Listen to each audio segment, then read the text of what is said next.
Welcome, Nomads, to Nomad News. I'm your host, the American Nomad, Rav Hawley. Let's get right into the news.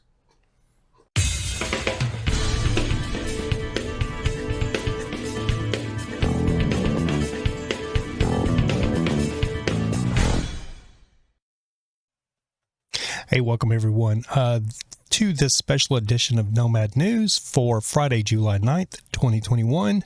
Man, I'm telling you, this year is just crazily flying by for me. Is it flying by for you? It just seems like it's slipping away for me. We're halfway through this year of 2021. Anyway, this video is probably going to be a little bit longer. I know everybody's got a short attention span and likes like a 10 or 15 minute video.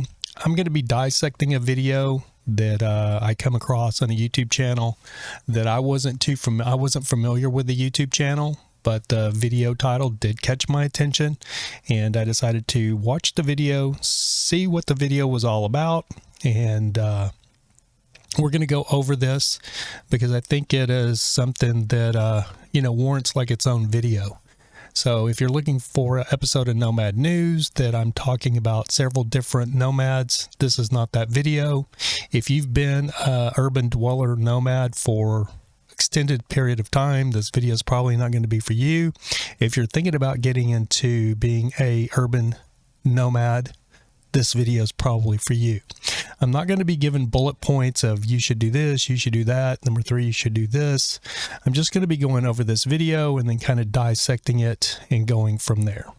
So really quick, a little bit about myself. I've been being an urban nomad for going on 5 years. I know you see me sitting here and people think I'm in my house or my office or my office in my house or my bedroom or my sticks and bricks, when in reality I'm sitting in my rented office in a actual office complex. This is where this is. This is where my podcast studio is.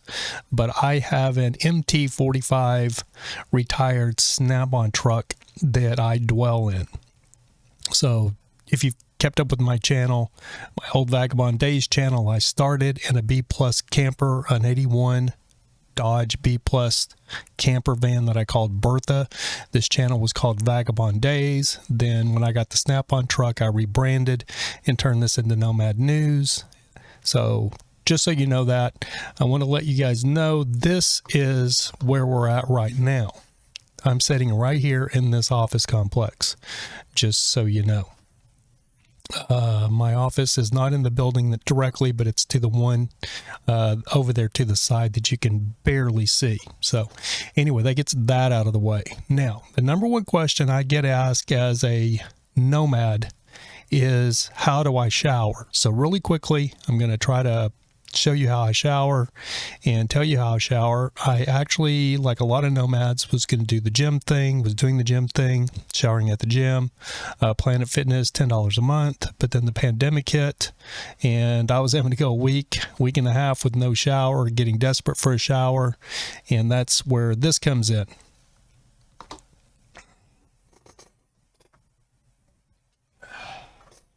So this is my shower. You can see it there. And I know it's just got like a vegetable garden hose on the end of it. I know that it looks like one of those, it looks like one of those sprayer things that you pump up.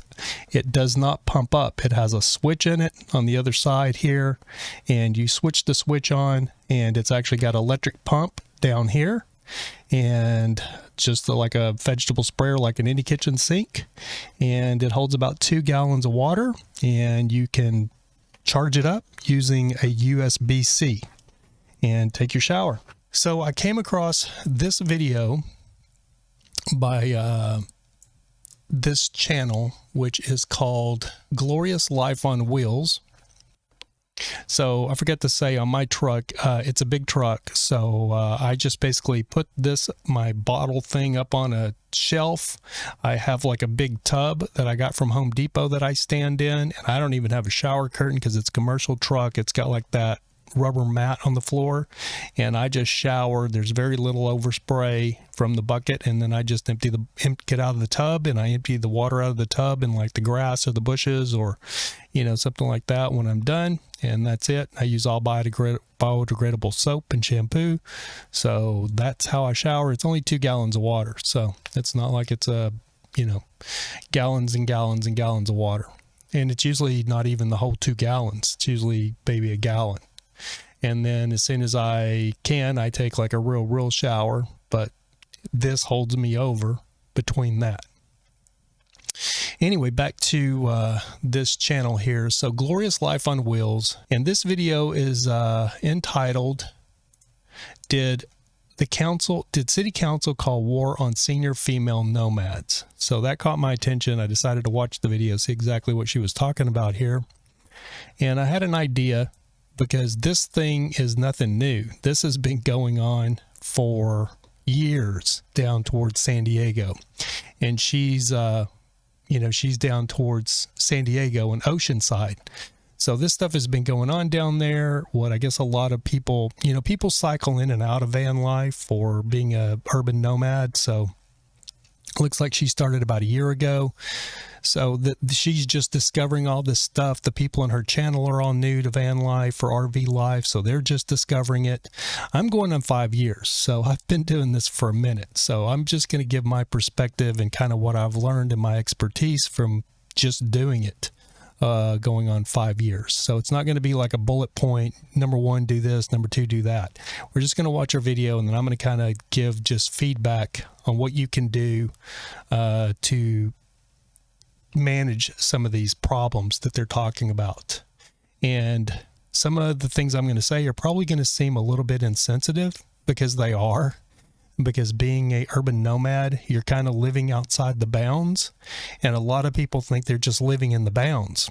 You're not. You're living outside the box, so you got to think outside the box. You can't just park yourself on a curb and think you're just going to be there. It just doesn't work that way. And I see a lot of people, when they first get into it, think that's the way they're going to work it, and it starts working them, and then they get very distraught, and it's just a vicious cycle. So that's why I wanted to do this video to begin with.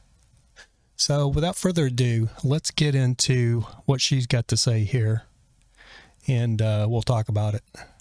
Welcome to another episode of Glorious Life on Wheels.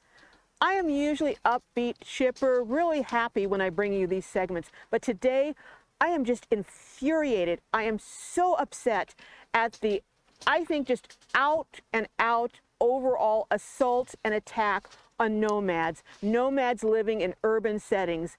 And I'm in the city of Oceanside, California. I'm going to bring you a story today that I think is going to highlight what is happening with nomads who live in... Now this video is, as you can see, is 20 minutes long, so it's going to take a little while to get through this, so please have patience. Urban settings. I think what has happened here in Oceanside is disgraceful. But I have to say, Oceanside, California is not the only place that this is happening. The Oceanside City Council recently enacted an ordinance that makes it illegal to park on the streets from 2 a.m. to 6 a.m. Here's a warning that they recently issued to someone. If you're in a vehicle, here's what it says. If you're in an oversized vehicle that is either 25 foot long, 84 inches wide, or 84 inches high. So that's under 9 foot. So basically what they are doing is criminalizing people who cannot afford the outrageous cost of housing and have chosen instead or found an alternative to live in an RV. Anyhow, you know what? I'm going to quit talking. I'm going to introduce you to some of the people who are being impacted by this new regulation, including senior women who are doing their best to just survive.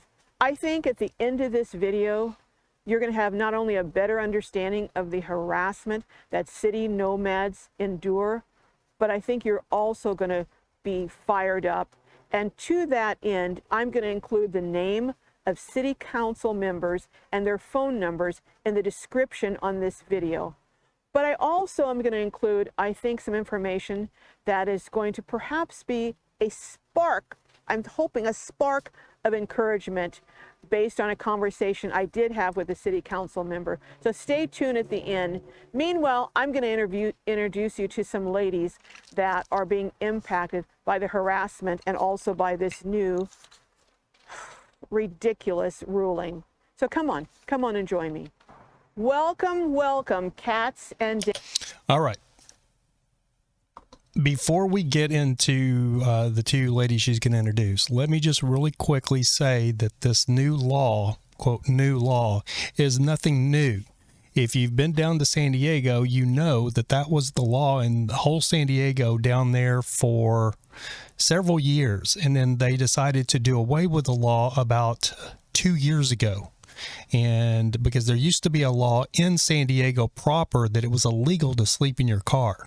So they've basically taken LA, because what LA doesn't say that they don't really say it's illegal to sleep in your car, but what they do is they say it's illegal to have an oversized vehicle parked in the city between 2 and 6 a.m. Usually it's usually 2 a.m. to 6 a.m. To be like in an RV or whatever. So that's kind of the way LA deals with it. And it sounds like Oceanside and San Diego are kind of adopting that instead of just having a blanket, it's illegal to sleep in your car. So this is nothing new in San Diego.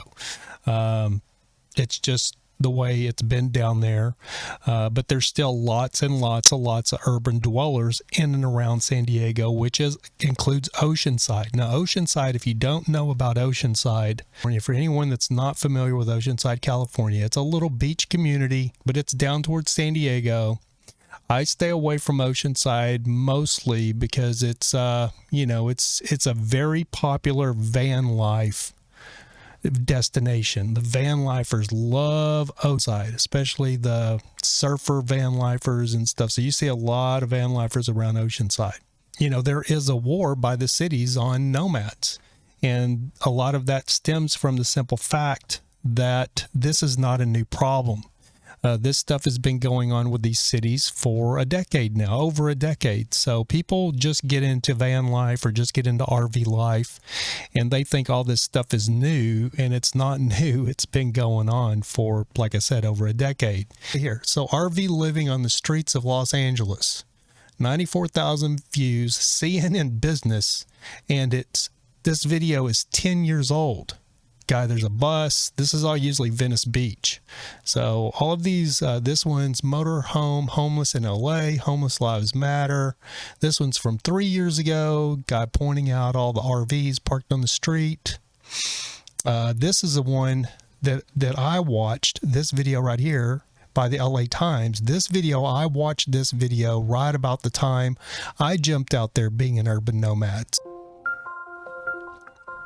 So we're on Venice Boulevard and Ellesmere, and we're counting all the trailers that are around here. So I see 1, 2, 3, 4, 5, 6, maybe 7 over there, 8, 9, 10, and 1 that's coming maybe to park right over here. I just see coming down. Hi, excuse me.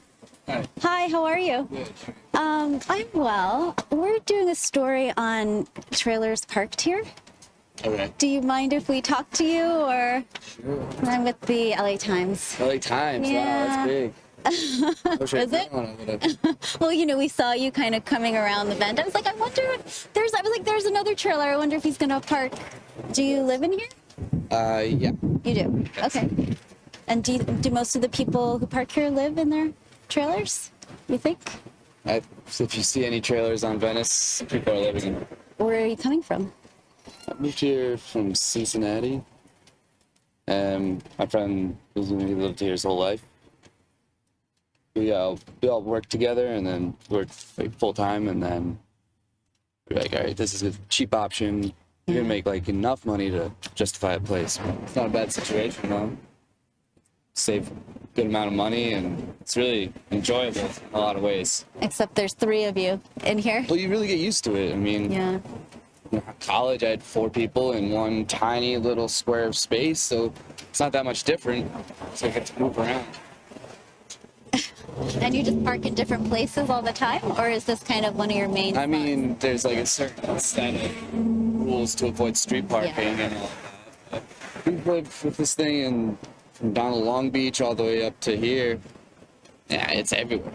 And I heard 30,000 people are actually homeless, and it's 10,000 live in their vehicles. That makes sense.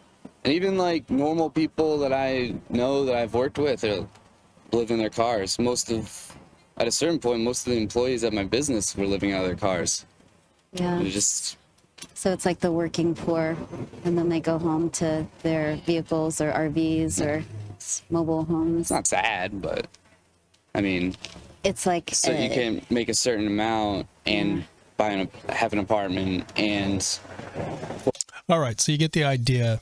So this guy is just a guy that's a bartender living with 3 other guys in that little tiny, pretty dilapidated C-Class RV. So this video is from, let's see, 5 years ago, November 19th, 2015. So they probably shot it, who knows, a week or 2 or a month even before they released this video. But so you saw all of Venice Beach has been a hotbed of van dwellers for probably 2 or 3 decades now. I guess van dwellers have been living down in their vans in Venice Beach for years and years, way before I was a urban nomad. So it's nothing new in Venice Beach. Something about Venice Beach, the LAPD kind of turned a blind eye if you're just vehicle or RV dwelling in Venice Beach. But it used to be one of the only parts of LA that they kind of turned a blind eye. But now there's so many RVs in the city of LA. So this was 2015, and that thing said 44,000 people were homeless in the city of LA. And now that figure is up over 60,000, 65,000. So you see a lot of RVs in and around LA. And all the way down to San Diego. They've got the same issue down there. You have the same issue up in San Francisco. Lots of these RVs are parked on the street. And when I first got into van life myself, or into being an urban nomad, we can go to my channel here. I was in a C-Class RV. So if you didn't know, so here I am, boondocking in Burbank, full-time RV living, boondocking in Las Vegas, boondocking in Hollywood, right there after I worked on a TV show all night. And then there's a meter right there. There's a parking meter. This was out in Bakersville actually at an RV park. Boondocking in LA, full-time RV living. So yeah, so I've done it, you know what I mean, in an RV. So I know what it's all about because I've personally done it. Now, if you scroll up, let's see, this is boondocking in Long Beach. It's funny because I always put this boondocking because it's such a key word, but it's really, I don't really consider it boondocking. I consider it more urban camping is a better word for it. I even did this video right here showing RV living on the streets of LA, and it shows some pretty dilapidated RVs. One of them even, let's see if we can jump in right quick. First I want to show you guys my rig, what my rig looked like, because it starts with my rig. So this was what my rig looked like when I was living in a B plus class C-Class RV, an 81 model in LA. Now I'm going to show you a key feature of my rig that you don't see in a lot of these other rigs. A little bit. So let's mosey outside. So the key feature in my rig is, if you really look at my rig, one of the key features why I didn't get harassed a lot while I was urban camping in this B plus camper is because if you look, my rig was very clean and maintained. Even though it was old, I kept it spotless.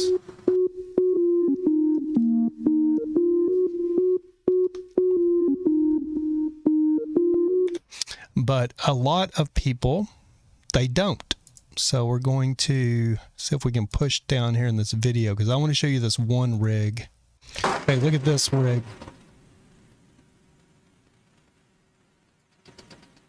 So there's no way you could even drive that. It's got stuff like stacked up.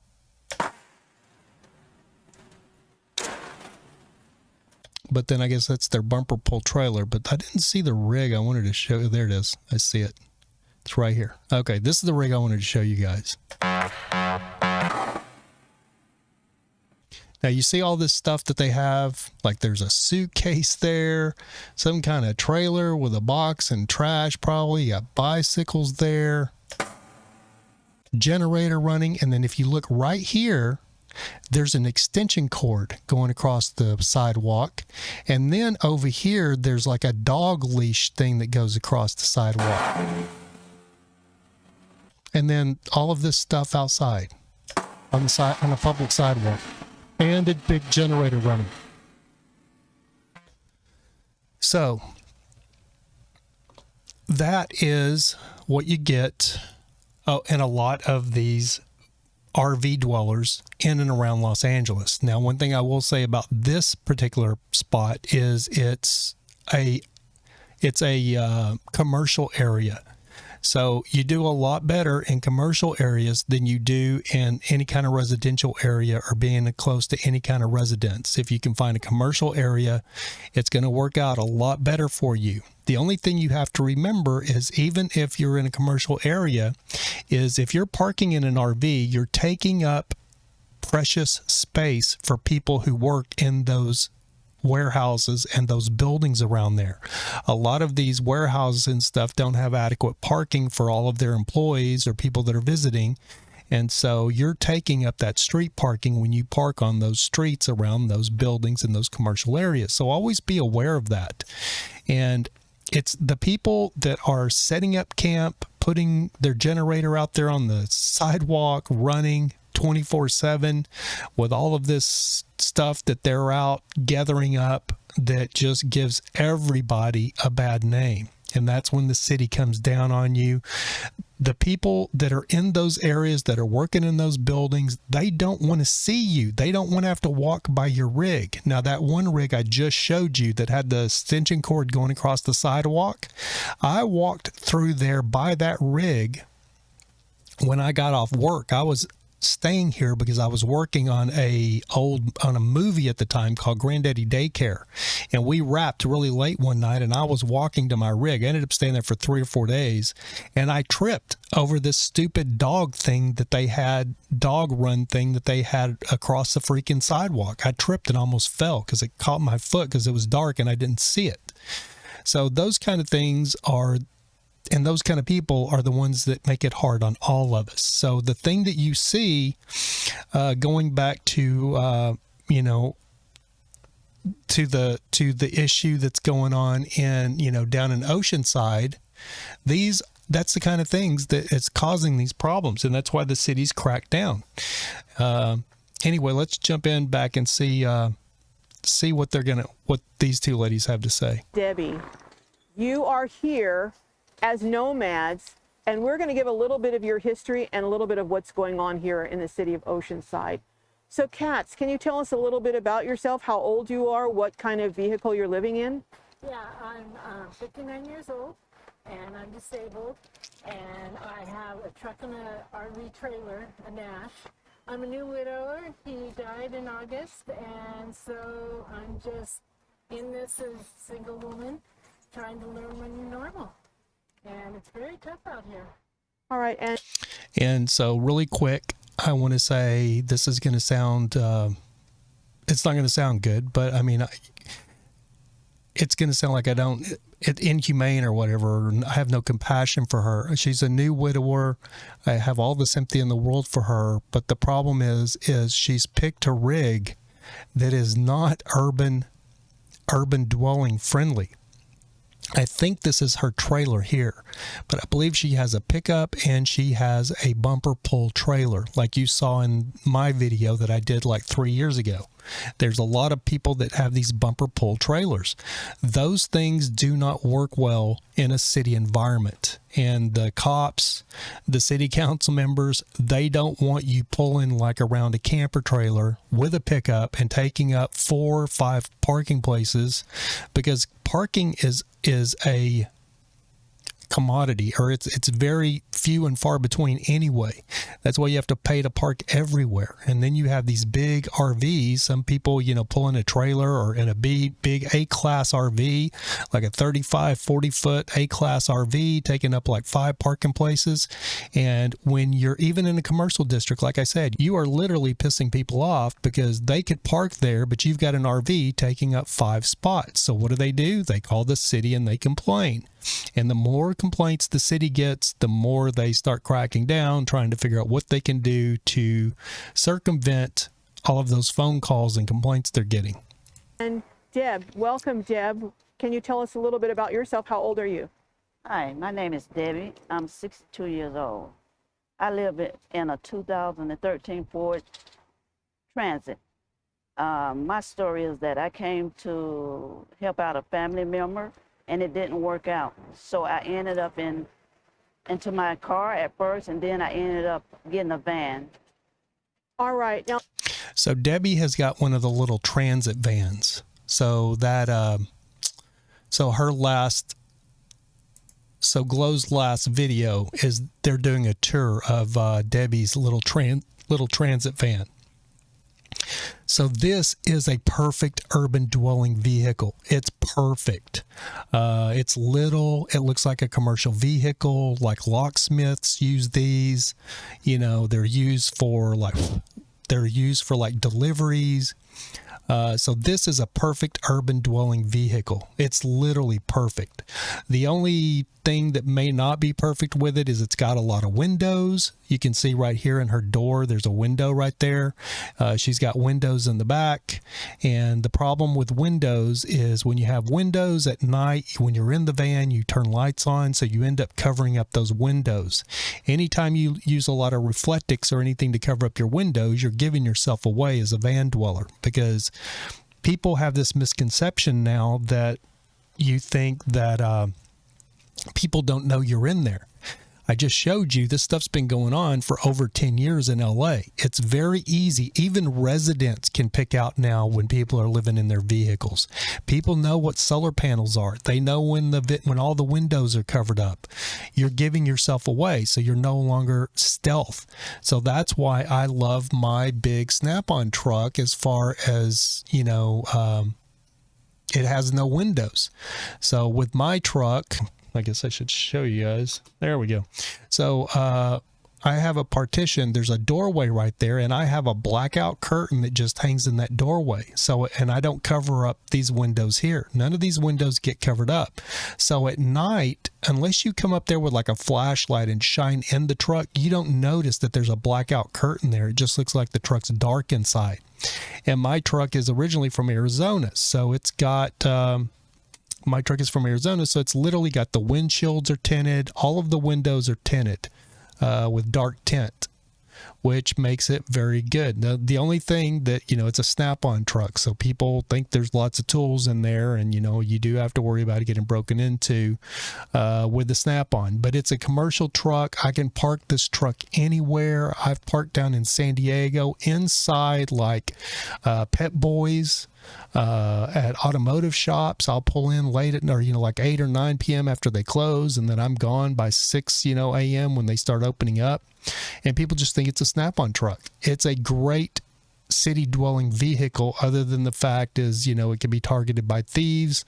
Like I said, I've had it for 2.5 years now, and I've gotten hit one time, and it was right here in this parking lot. But yes, I know there's going to be a million comments. It's going to get broken into. I know. I get it. But it's a if it was a plumbing van, something like that, or, would probably even be better. But, it's, people don't think this is something somebody would be dwelling in. So it is very stealth. There's no windows up here to cover up. I put no reflectix on the windows, and it's a vehicle I've parked all over the city of LA and never really had too many problems. So let's get back in here. Where did our video go? There we go. Now, what is going on with the city of Oceanside? I understand, and you were the one that shared it with me first, Katz, that the city of Oceanside enacted an ordinance that stated that it's illegal to park from 2 a.m. to 6 a.m. on the streets, effectively basically making you criminals for living in your RVs. Correct. And there's no signage.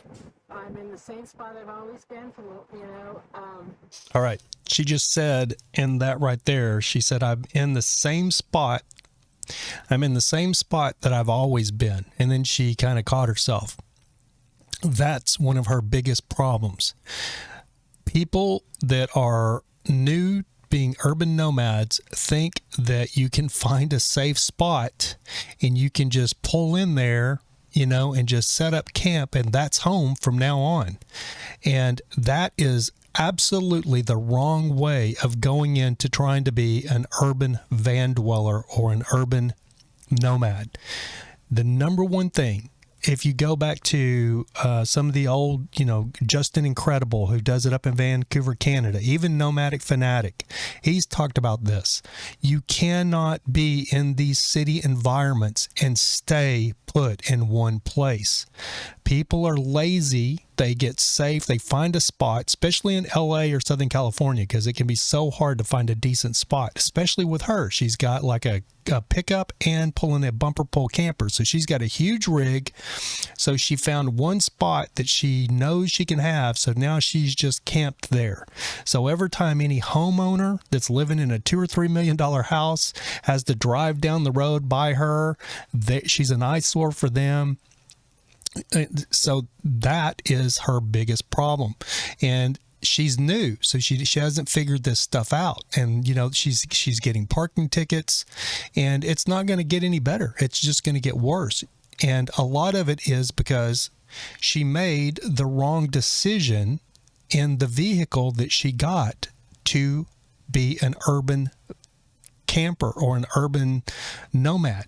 That vehicle she got is not friendly to being an urban nomad. You literally stick out like a sore thumb, and everybody's going to complain about you. You're just in the open, and people have this misconception that, people are compassionate. She's probably thinking I'm an older lady. Nobody's going to be threatened by me. Nobody's going to care. I keep to myself. I keep it tidy. I keep my rig clean. That's probably her thoughts on it, but nobody cares. These people living in a $2 or $3 million home that's across the street from where she's parking and urban camping, they don't care. All they want is her out of there. And I totally understand. If I had a $2 or $3 million house and somebody pulled up in an RV and was parking there, remember the Griswolds with Randy Quaid, coming to visit for, Christmas? People don't like to see RVs that's not their neighbors. People don't even like their neighbors' RVs. Like, there's ordinances in certain cities where you can't even buy an RV and park your own RV in your own driveway. I know a lot of California cities, if you buy an RV, you got to rent a storage facility to store your RV because you can't park it at your house. So people don't like seeing RVs in urban settings. So she's got the wrong mindset. She picked the wrong rig. So these are all things you really need to think about. Now, the other lady, Debbie, the black lady here, she has a great rig. I mean, it can be, she picked one with a lot of windows and stuff, but, there's like Hobo Alley did a whole video how you could cover your reflectix with like a black pantyhose type, or a black sheer cloth thing, and just spray glue on there and then put it on there, and at night it just looks like your windows are dark tinted. Those are the kind of things you have to come up with to cover up windows. If you just put like silver reflectix on them, you've already given yourself away as a van dweller, and anybody's going to know that you're living in your RV, or you're probably living in that vehicle. This on the 6th gave us one courtesy notice and started ticketing everybody. So you're getting tickets, and how much are those tickets? $58. That's a cheap And- ticket. That sounds like that's pretty expensive. So if you get tickets every day, now I know about a case where there's a woman, her name happens to be Kat too, and she had several tickets which she couldn't pay because she's living on Social Security, and her RV ended up getting towed. So is that a situation you're likely to get into if they continue ticketing you? Oh yes, I can't keep paying these tickets over and over, and I never gotten a parking ticket or a speeding ticket in my life until this time. This is new to me, you know, and I don't know where to go. I don't know where to park from 2 to 6 p.m. a.m. And I have one little spot, but I gotta leave here at 11 o'clock and drive sleepily and go to the place I can park overnight and then leave by there by 6 a.m. And that's right now, it's like you're running from spot to spot, Right. but you don't even know how long you're going to be able to park there because that's really a very tentative spot right now. Correct. And with my back injury, it puts a lot of stress on me. I'm always in a lot of pain. That's why I'm disabled. And it's really stressful. You know, I've been in and out of the hospital for the last month with other issues.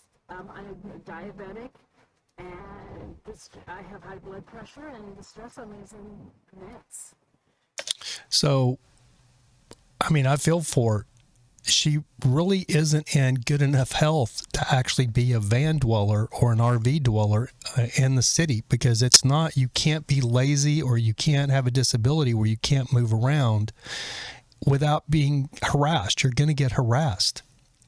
You see a lot of mentally ill people living in RVs and stuff. So I feel for her, you know, but that's one reason that you're living mobily, is because part of it is you have to move around. You have to move around. So on my phone here, I have a whole map of spaces in my maps.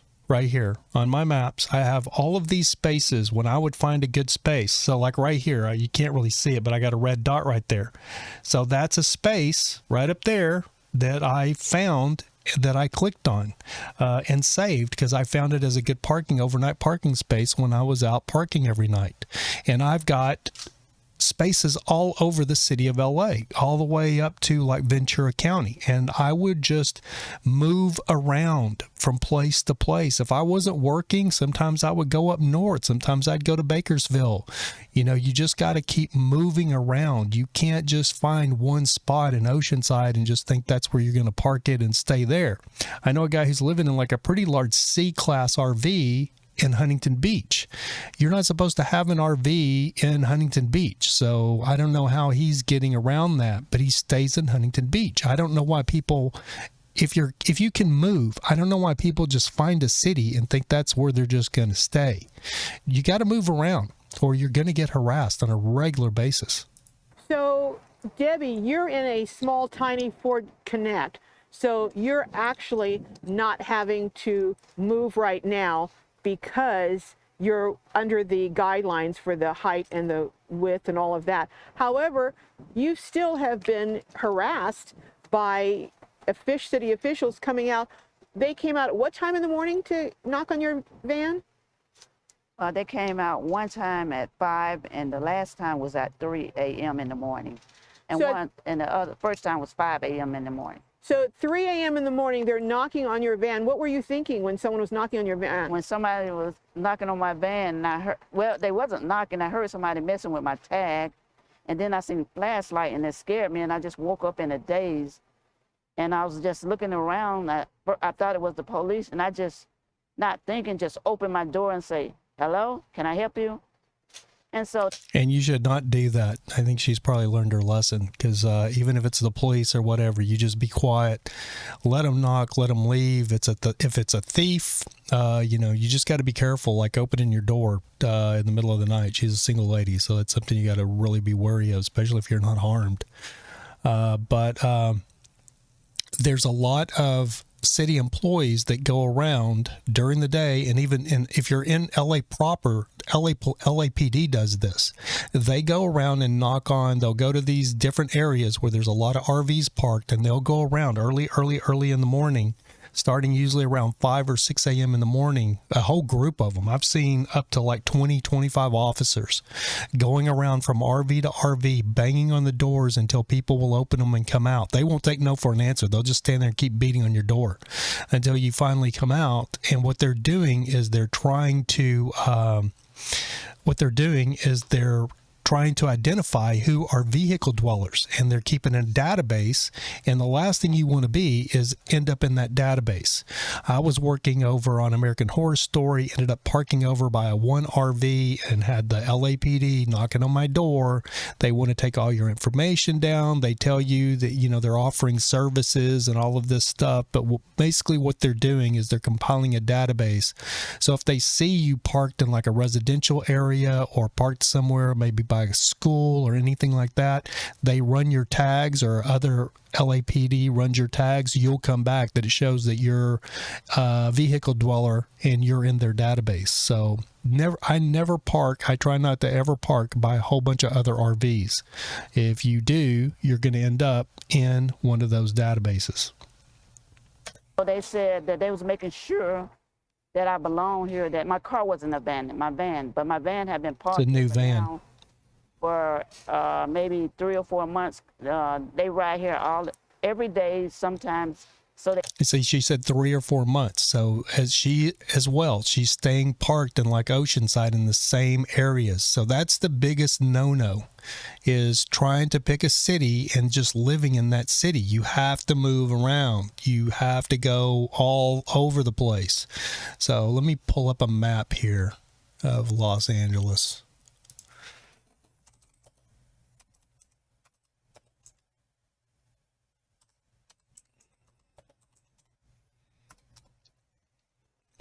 So here's a Los Angeles map, and I literally have been everywhere. Agora Hills, Thousand Oaks. I'll spend time up in Simi Valley.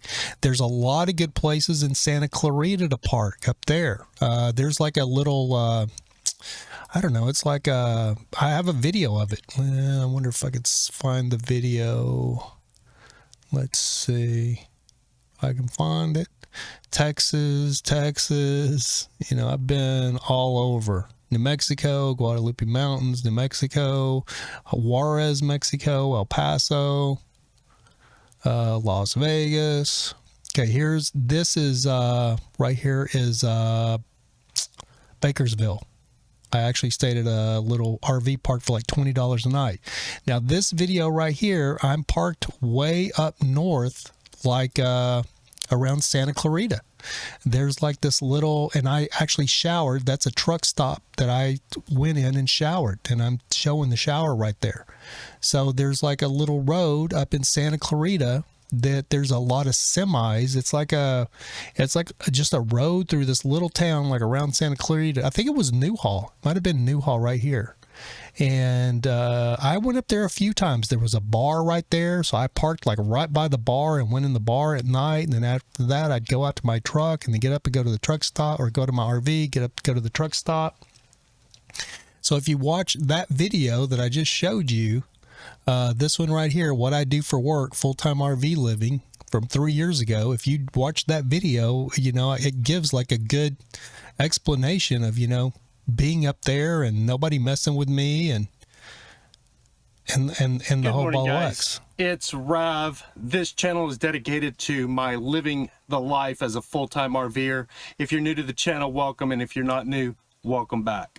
Packing up this morning because it's been like 3 days now. I still have no water in my... Yeah, so that's the hardest thing. I went up there to get water. And this is where we have been for going on 3 days, I guess. City Street, no parking signs, so no parking restrictions right here by a roadway in. And so we've just been chilling right here. There's the bar right there. There's a Pilot truck stop right there. That's where we're going to get a shower this morning. This is a very congested area. A lot of trucks coming here off the 5 freeway. So there's a lot of truck noise. There's quite a few food trucks, which those are cool, the taco trucks. But it's basically just in and out for service for big rigs. So there's a lot of big rigs flying by me all night long. But luckily for me, noise doesn't really bother me at all. I don't have any kind of irritation to noise, so I can sleep. So this right here, this little building with the air conditioner in it right there, that's a bar. So that's the bar I would go in and hang out. And then there's the front door, and then I would just walk right to my RV. I could sleep in a machine shop and it wouldn't bother me. So anyway, we're headed to the pilot right there. Gonna get a shower. So some drone footage, and then I go in and you know, and just take a shower. But anyway, let's get back to the video here. They know my van here, so they checked my tag. Well, they asked me to show ownership of the van, which I did. At 3 o'clock in the morning, they're asking you for ownership of the van. Yes, and it had a drive-out tag, dealer drive-out tag. And then they have everything on the front window, my name, and everything on the front window, which they could have ran it. But I'm looking, it's not the police. It was somebody in some khaki pants and a white shirt and driving a truck, white truck. I couldn't see was a sign on there or not, so I really don't know who the person was. So at 3 o'clock in the morning, so city officials don't have people that work at 3 o'clock in the afternoon, I'm wondering, or even 10 o'clock in the morning to come by doing checks. And when you got a citation for having an unattended vehicle, what time, can you show us this citation? This is the $58 one, and it was at 5:12 in the morning. And it was for what? Unattended vehicle, and we were sleeping in it with dogs. So the dogs do bark, you know, when someone comes by. So they apparently didn't try and wake you up. They just get an unattended vehicle. So if a vehicle is unattended at 5 a.m., then it's probably going to be unattended at 10 a.m. Right. But they chose to come by at 5 a.m. And I got this one the other day, the day after my birthday, and that was at 6:17 in the morning. And I was in there too. So what it sounds like to me is that... So what it sounds like to me is she's parked in the exact same spot, and they're going to keep giving her tickets for every little thing under the sun that they can think about until she moves and gets out of there. If you get a ticket, you should abandon ship. Get the hell out of there. Go, because they're watching you. So they're giving her nuisance tickets, anything that they can give her to try to persuade her to, oh, okay, this is not a good spot. I'm going to continue to get a ticket. So you got to move. You got to get out of there. My rule of thumb is if you find a really, really good spot, and maybe 2 or 3 days max. After 3 days, like there's parking ordinances just for your car. You can't park a car on the street for over 72 hours without moving it. So what gives people this idea that you can park your RV for weeks at a time in the same spot and nobody's going to do anything? Like, it's a Southern California thing. In just about every city that it's a 72 hours. In the whole city of LA, you have 72 hours. So it doesn't even matter if you're living in your car. If you go to visit a friend, like a girlfriend, like I had a time I was going to visit my girlfriend and I parked and I left my truck on the street for like 4 days, because I was staying in the house with her. You can get a ticket because it's been there over 72 hours and they'll chalk your tire. So you got to move. They don't want you parked in the same spot, especially if you're living in your vehicle. They are just trying to harass you to the point that you will move out of the city of Oceanside. Yes, that's true. Here's the thing. If this new law comes at 6, you have till 6 o'clock in the morning. Why am I getting one at 6:17? I'm free and clear. That's a good question. And as you said, and we'll pan around a little later, there's no signs anywhere here saying no parking. And this one was out. And there don't have to be. Like in Southern California, there are towns that have ordinances. Here in Fullerton is one of them. They have no overnight parking in the entire city of Fullerton. Now, people do park and the city pretty much overlooks it. But if they want to give you a ticket, they can give you a ticket because they don't have to be no parking signs because it's a city ordinance. When you enter the city of Fullerton, out at the when you come off the freeway and you drive into the city of Fullerton, there are signs at the beginning when you come into the city limits that says there's no overnight street parking from 2 to 6 a.m. And that's not just for vehicle dwellers. That's for everybody.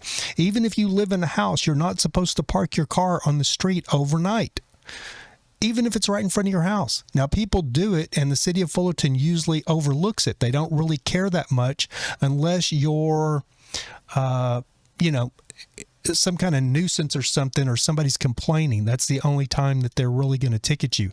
But if they want to ticket you, they can ticket you because they're covered, because there's no overnight parking for anybody, not just van dwellers, not just for RV dwellers, people in their houses. They can't park their car on the street. They're not supposed to from 2 to 6 a.m. This one was on Bennett Street and down in the valley, and there's no signs. I made sure. So, this is just, so let me get a little bit of history, and I'm going to be doing a tour of both of your ladies' rigs at another time, but let me just get so you're not here vacationing and just here out and about just to be here. You're living in your vehicle because you can't afford other accommodations. No, I cannot. Cannot. When Danny died in August, on August 25th, because we were together 40 years and not married, there's no common law in California, so I couldn't even get his body, I couldn't get his checking accounts, I couldn't get into the businesses, nothing. I couldn't get his Social Security, so I just live on my money that I make, which is not a lot to run this van and truck and trailer system. I've had a lot of disasters hit me, and now they're destroying my tires. With this red one, they destroyed and marked my tires, and I have expensive tires on my truck. And with my back injury, I'm going to have to sit there and bend over and scrub it, hopefully to get some of it off, but it doesn't come off completely. Now, Debbie, you were sharing with me earlier in a conversation that we had that you were divorced and you came out here. You're solo female. Yes. You don't have a partner who's helping with the expenses, and you came out here in the situation. You came out to help with a family member, didn't work out, so you ended up buying a little Ford Connect so you would have a roof over your head.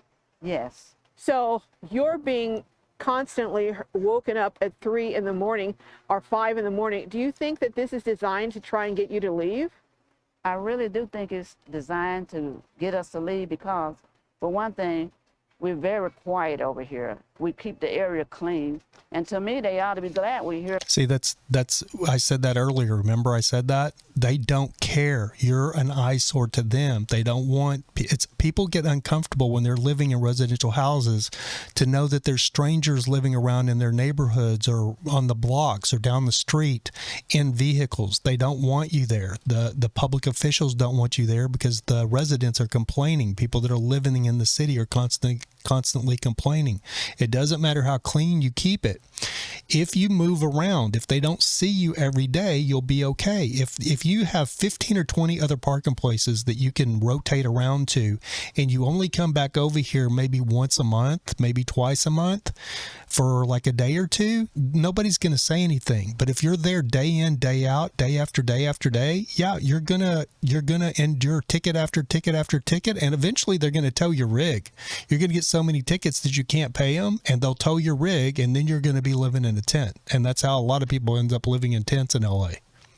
And then you'll still get tickets. Because we like security. I have security camera in my van, so it takes pictures, motions of all the complex here. So, but and didn't you all call the police on a situation that was happening to notify them of a problem going on? Yes, we did. And the police come here a lot, and they quit. I mean, we speak to them. They talk to us about missing people, and ask questions. And but I'm here. It's not so bad, but I feel bad. And then when you're looking for an apartment, you have to make double the rent, double the pay of the rent, and I'm living on Social Security too. And you have to make double the rent, a third of the rent, and I can't afford that.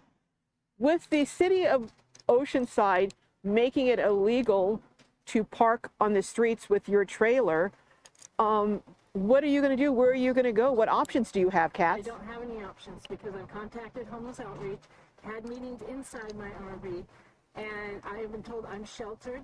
I don't do drugs. I don't drink. I have tags. I'm clean. There's nothing they can do for me. Okay, so explain to me, what do you mean you're sheltered? I have a roof over my head. So they say, keep doing what you're doing. So because you have a roof over your head, you don't qualify for homeless services. Because you don't have an alcohol or drug problem, you don't qualify for help from those types of agencies. So you're just falling between a crack and you're just out here. Right.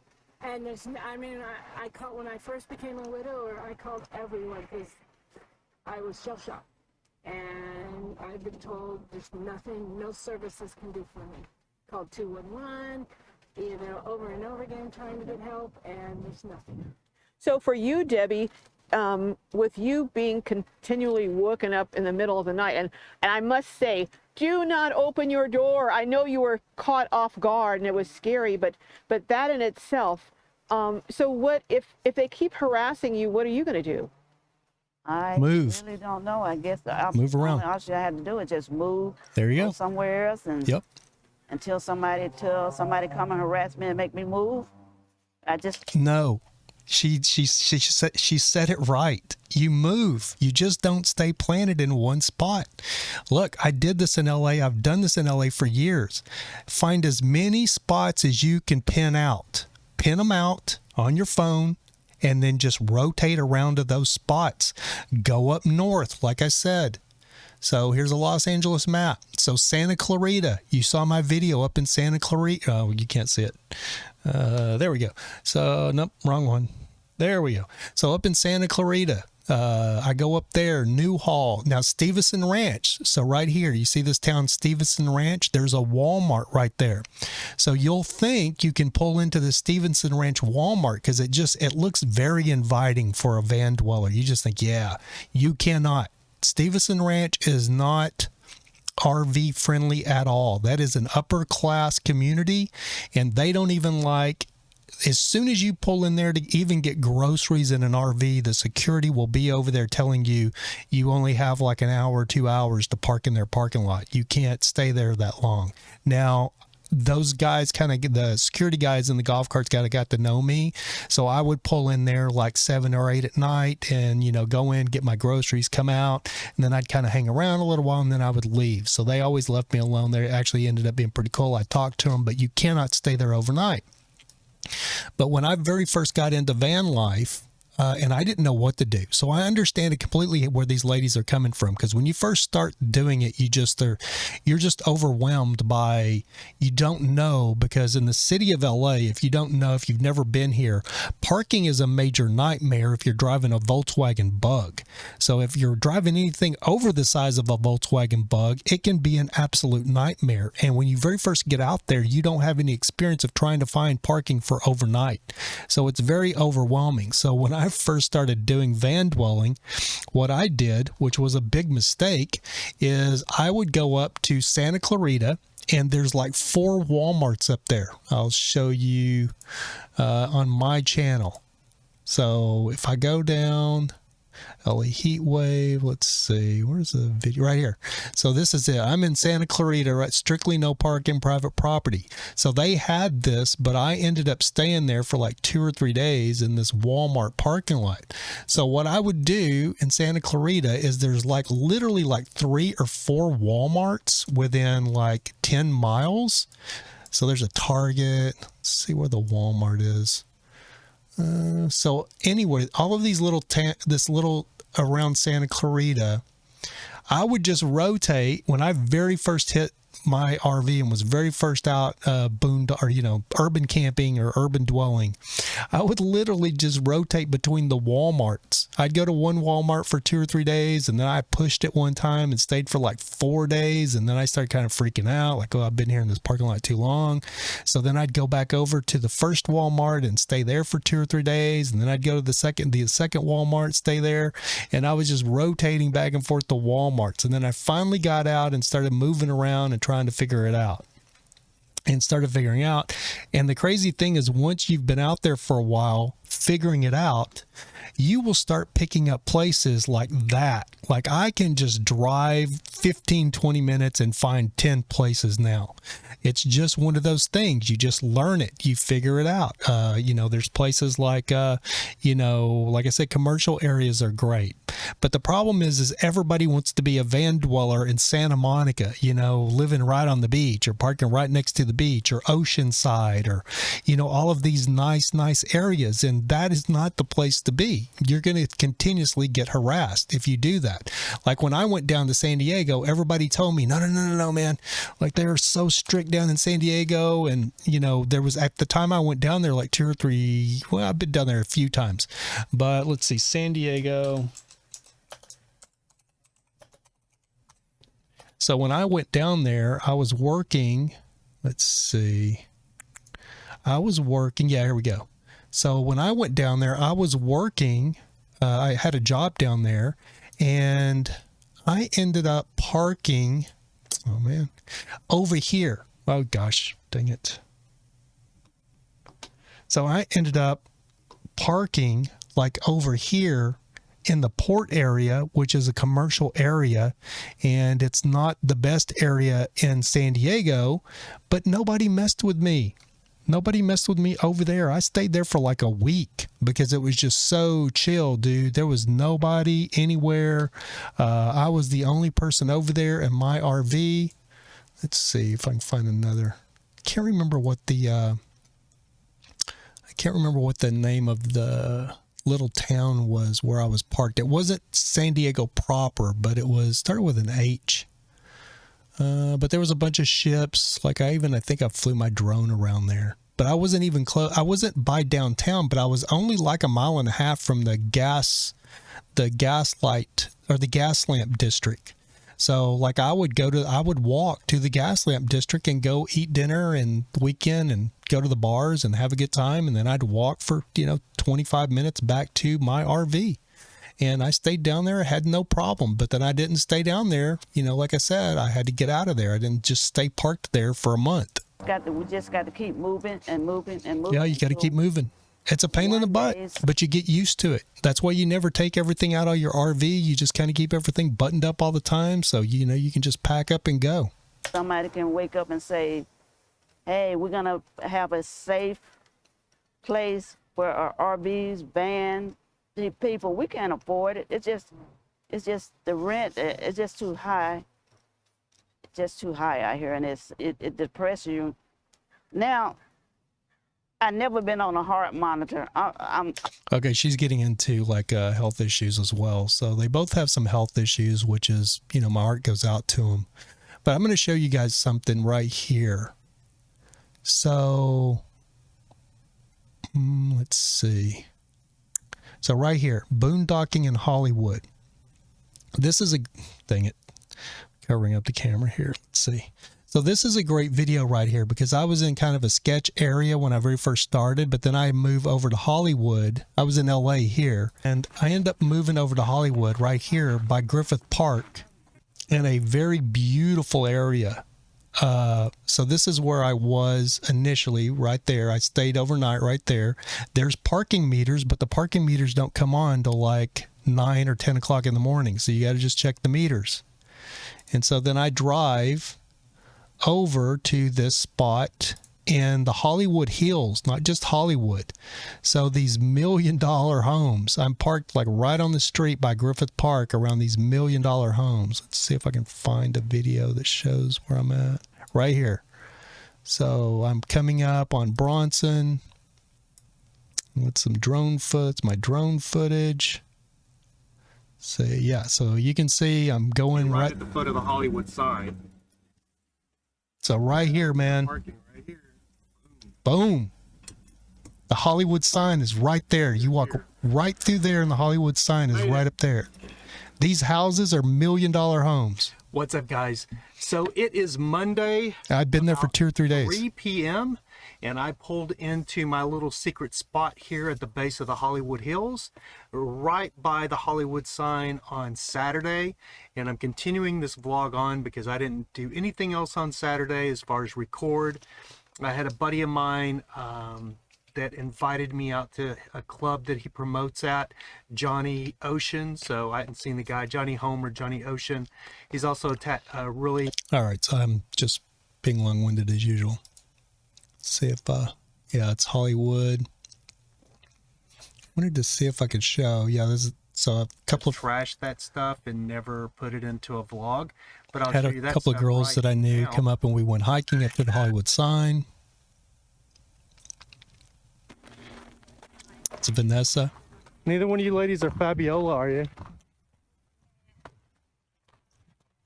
Say hi to the vlog. Kavala. Say hi to the vlog. Fabiola Kavala. She said hi to the vlog. Hi. You gotta check out her music video.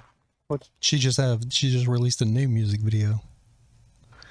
Let's see. I don't want to play it because I don't want to get a copyright strike.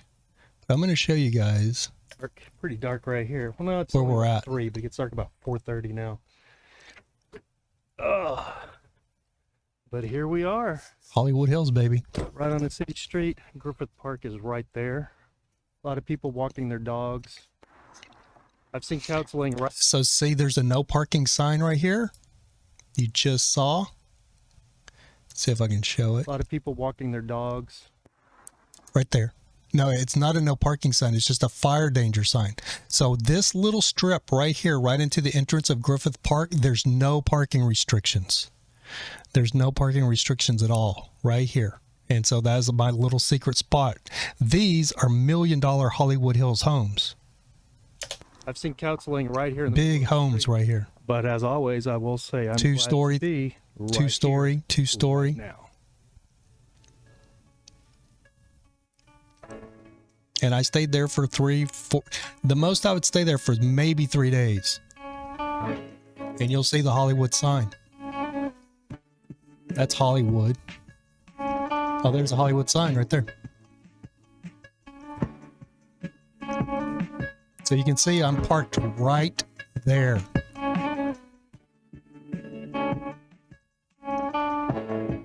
Look at the size of those houses.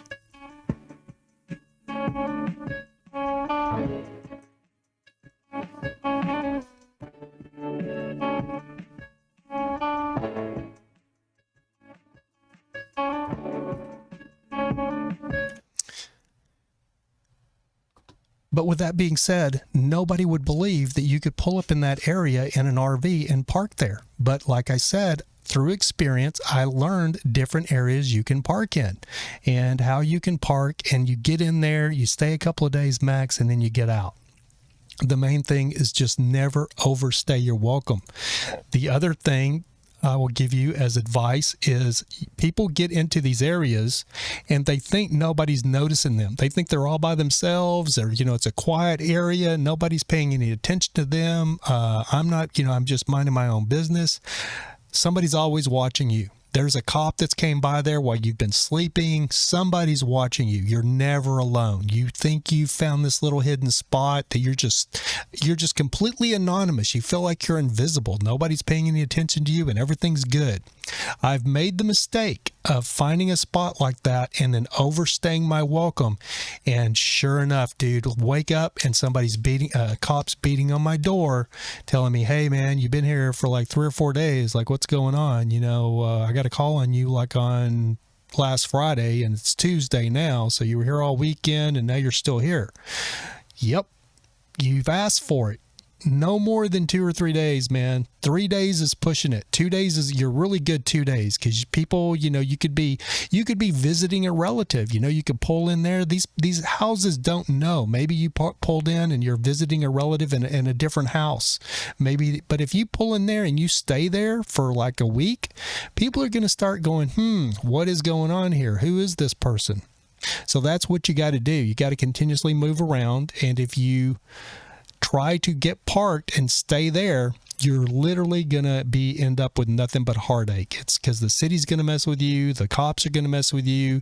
The people that live in the area are going to start messing with you. They don't want you there. And I know people think, well, I'm older and, you know, they want this sympathy, but nobody's going to give you any sympathy, man. You're living in the city in an urban environment. It's an urban jungle, and it's a dog-eat-dog world out there, and you're living outside the norm. So you have to be able to do whatever you have to do to keep a low profile so you don't end up having tons of parking tickets and losing your rig. And we're way over an hour. We're an hour, 20 minutes, so we're not even going to get through the whole video. If you want to see the rest of it, I'm going to put Glorious Life on Wheels. I'll put her link in her to this channel down in the description of this video if you want to go check out the rest of the video and watch it for yourself, or watch Debbie's van tour, which is the last video that Glow has. Water is the hardest thing to find when you're urban camping in an RV. So it's really, really hard to find. There are some, you can find some like car washes that have RV dumps. A lot of RV dumps have water, whether it's potable water or not. That's not always, you don't always know, but I found a couple of places here in LA where I could get water. The easiest thing is if you have a friend that has a house that'll let you fill up water. But if you have an RV with a big water tank, water is very, very hard to find. That's like was always the hardest thing for me to find, was water when I had my RV. I don't know what else to go over, but yeah, I feel for these ladies, but there is a myth, or there's a magic to the, what am I trying to say? There's a way to do it. I can't be philosophical or poetic. There's just a way to do it, and it just takes experience. But my biggest advice to anyone that's thinking about being an urban van dweller or an urban nomad is move. Find as many parking places as you can. Mark them on your phone. And, you know, even like if I got a call right now to go work somewhere in LA, once I get over there, more than likely I'm going to have a place within a few miles that I've pinned from my years of being around LA, even that I forgot about. I was working over off Laurel Canyon, found a place over there just like a month or 3 weeks ago, and pinned it. There's places everywhere, but you just kind of got to know what you're looking for. And I stayed there in the Snap-on truck for 3 days. And like I said, that 3-day limit, man, you got to get out of there after 3 days. 4 max, but I say 3 max. 4 days, you're really pushing your luck, no matter what you're in. I'm even in the Snap-on truck and still only try to spend 2 or 3 days there max. Anyway, guys, that's going to do it for this episode of Nomad, this special edition episode of Nomad News. Hopefully I didn't irritate anybody or PO anybody, but I'm just trying to give some real talk. You know, I feel sorry for these ladies, but they're just kind of going about everything the wrong way. You're mobile. Go to Arizona for a couple of, you know, when it's cooler in Arizona, go out to Quartzsite, stay out there for a couple of months, you know, and, you know, just move around. There's places you can go. I mean, there's literally like national forest right down in San Diego. You could drive out there for 2 or 3 days in the national forest, and free camping out there. I've done it up in the top of the mountains out in San Diego, just, you know, 30 minutes away. Drive out there for a week, you know.